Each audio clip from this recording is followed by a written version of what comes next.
کمالات سے نوازا، اتنی اوصاف و کمالات تنہا اللہ رب العالمین نے اپنے حبیب پاک کو عطا فرمائے۔ یہ شان حضور رحمت للعالمین کی جو خوبیوں سے نوازا، جو خوبیوں سے دیگر انبیاء اکرام کو نوازا، اگر حضور کو دیکھیں تو پھر ہر خوبی میں حضور عرفہ والا ہے۔ اللہ رب العالمین نے اپنے دیگر تمام انبیاء اکرام کو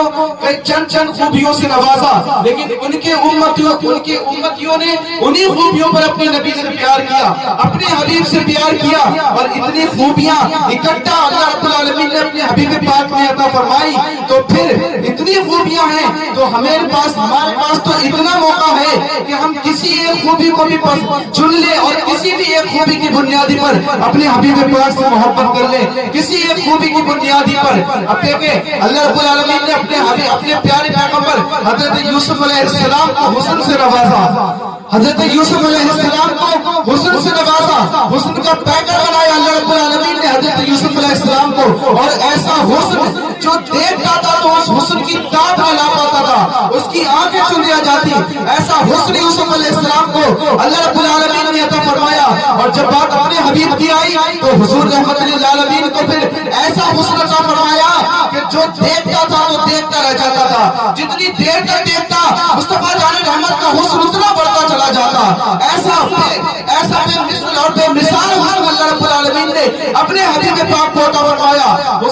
حضرت یوسف علیہ السلام کا حسن دیکھنے کے بعد میں جب مصر کی خواتین نے حضرت یوسف علیہ السلام کا حسن دیکھا تو وہ ایسی گم ہو گئی، ایسی سکتے میں پڑ گئی کہ انہوں نے اپنی انگلیاں کاٹ لی۔ اور جب مصطفیٰ جان رحمت کے حسن کی باری آئی تو اللہ رب العالمین نے اپنے حبیب کو ایسے حسن سے نوازا کہ مرد کے سعودی عرب کے مرد نہیں، عرب کی خواتین نہیں بلکہ عرب کے مرد، اور انہوں نے انگلیاں نہیں بلکہ اپنے سر ایک بار نہیں بلکہ بار بار کٹائے۔ اعلیٰ حضرت فرماتے ہیں حسن یوسف میں کٹی مصر میں انگشت زنا، سر کٹاتے ہیں تیرے نام کے مردان عرب۔ اللہ رب العالمین نے یہ شان اپنے حبیب پاک کو، اب جو کہ تمام عالمین کے مالک و مختار ہے نا، اکرام کے سردار ہے نا حضور رحمت للعالمین، تو پھر اللہ رب العالمین نے سردار کی حیثیت سے اپنے حبیب کو اوصاف و کمالات سے نوازا ہے، ایسی شان سے حضور رحمت للعالمین کو نوازا۔ اگر حسن کی بات کریں تو پھر دیکھیں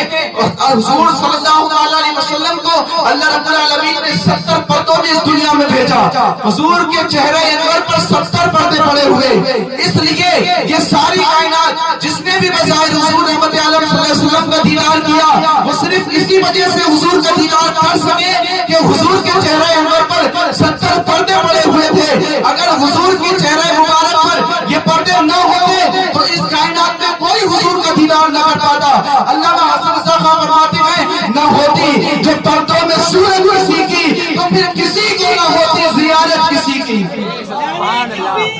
علامہ حسن صاحب فرماتے ہیں،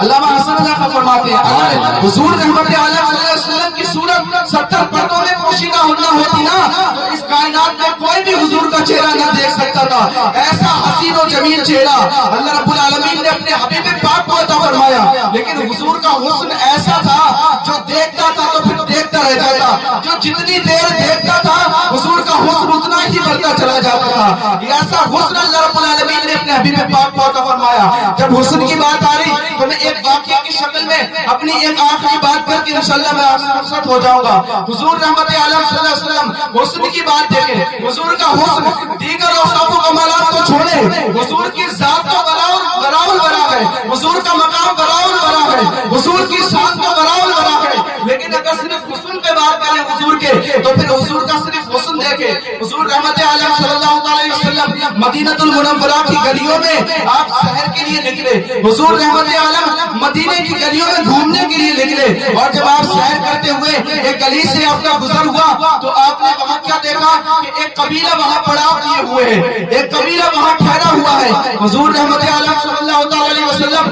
جب اس قبیلے میں پہنچے تو آپ نے اس قبیلے میں آپ کا ایک اونٹ نظر آیا، اس قبیلے میں آپ نے ایک اونٹ نظر آیا اور وہ اونٹ آپ کو بڑا پسند آیا، وہ عرب کی نسل کا سرخ اونٹ حضور رحمت عالم صلی اللہ علیہ وسلم کو بڑا پسند آیا۔ قربان جائیں اس اونٹ سے لگی خاک کے قدموں پر، اس اونٹ کے قدموں سے لگی خاک پر قربان جائیں جو حضور رحمت عالم صلی اللہ علیہ وسلم کو پسند آ گیا۔ حضور کو جو پسند آ جائے تو پھر اس کی قسمت کی کیا کہنے۔ حضور جسے کہہ دے کہ یہ میرا اپنا ہے، یہ مجھے پسند آ گیا، یہ میرا اپنا ہے، تو پھر اس کی قسمت کی کیا کہنے۔ چمن اپنا، گل ریحان اپنے، لال ازار اپنا، یہ صحراؤں کی پہنائی تھی اپنی، یہ آبشار اپنا۔ اگر سرکار فرما دے ایک بار اپنا،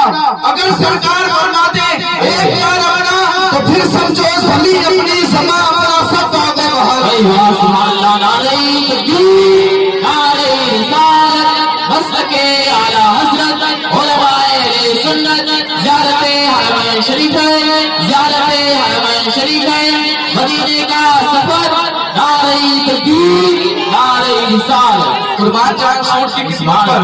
جو حضور کو پسند آ گیا۔ کبھی اگر حضور ہماری طرف اشارہ کر کے فرما دے یہ میرا ہے تو بتاؤ پھر دنیا بھی اپنی ہے اور پھر آخرت بھی اپنی، یہاں بھی اپنا بیڑا پار اور پھر آخرت میں بھی بیڑا پار۔ حضور نے فرمایا یہ اونٹ مجھے پسند آ گیا۔ قبیلے کا سردار کون ہے؟ آپ نے اس قبیلے کے سردار کو بلاؤ، اور حضور رحمت عالم صلی اللہ علیہ وسلم نے فرمایا یہ اونٹ ہمیں پسند آیا، میں ابھی خرید و فروخت کی غرض سے نہیں نکلا، میں سیر و تفریح کی نیت سے نکلا تھا، لہذا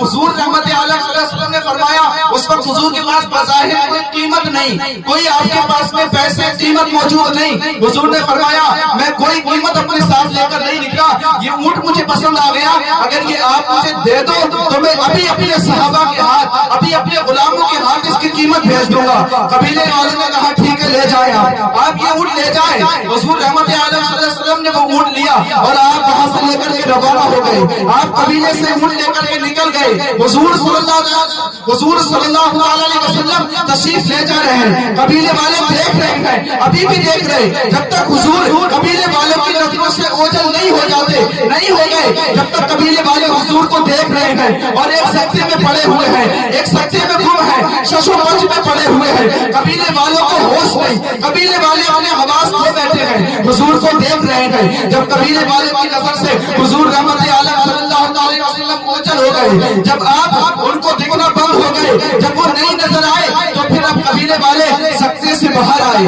اب تھوڑا قبیلے والے ہوش میں آئے، اور جب وہ لوگ ہوش میں آئے تو ہوش میں آنے کے بعد ایک دوسرے سے باتیں کرنے لگے، کہنے لگے یار یہ تو بتاؤ یہ جو شخص ابھی آیا تھا، یہ جو ابھی اپنے پاس میں آیا تھا، جو بھی ہم سے اونٹ خرید کر کے لے کے گیا ہے، کسی کو معلوم ہے اس نے ہمیں قیمت نہیں دی، یہ اونٹ صرف بات کر کے لے گیا، اس نے کہا میں اپنے غلاموں کے ہاتھ اس کی قیمت بھجوا دوں گا، کوئی جانتا ہے یہ شخص کون تھا؟ کسی نے کبھی اس کو دیکھا ہے؟ کوئی اس کو جانتا ہے؟ کسی کو معلوم ہے یہ کہاں رہتا ہے؟ اس کا کوئی نام پتہ معلوم ہے؟ قبیلے والوں میں سے ایک شخص نے کہا کہ تم ان کے نام پتے کی بات کرتے ہو، تم ان کا ایڈریس پوچھنا چاہتے ہو، تم یہ جاننا چاہتے ہو یہ کون تھا، یہ کہاں سے آیا تھا، یہ چھوڑو، ہمیں اس بات کی تو نہیں پتا کہ یہ کون تھا، یہ کہاں سے آیا تھا، اور ہماری ادھر توجہ بھی نہیں تھی، کہا پھر کدھر توجہ تھی؟ کہا ایک شخص نے کہا میری توجہ کدھر تھی، میں جدھر دیکھ رہا تھا، جس وقت یہ شخص بات کر رہا تھا نا، جس وقت وہ بات کر رہا تھا اس وقت میں اس کے موتی سے زیادہ چمکتے ہوئے دانتوں کو دیکھ رہا تھا، میں کیا دیکھتا تھا کہ جب وہ بات کرتا تھا تو اس کے دانتوں کے درمیان سے جو نور نکل کر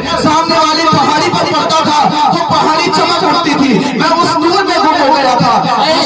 دوسرے شخص نے کہا کہ تم اس نور کو دیکھتے تھے، تم اس نور کو دیکھ رہے تھے، سنو تم تو اس نور میں گم تھے، تم دانتوں کے جلووں میں گم تھے، جانتے ہو میں کیا دیکھ رہا تھا؟ اس نے کہا کیا دیکھتے تھے؟ کہا جس وقت وہ شخص، جس وقت وہ ہستی، جس وقت وہ ذات کلام فرما رہے تھے نا، جس وقت وہ بات کر رہے تھے، اس وقت میں ان کے پتلے پتلے لبوں میں گم ہو گیا تھا، میں ان کے ہونٹوں کو دیکھ رہا تھا، اعلیٰ حضرت فرماتے ہیں نا پتلی پتلی گلے خود سکی پتیاں ان لبوں کی نزاکت پہ لاکھوں سلام۔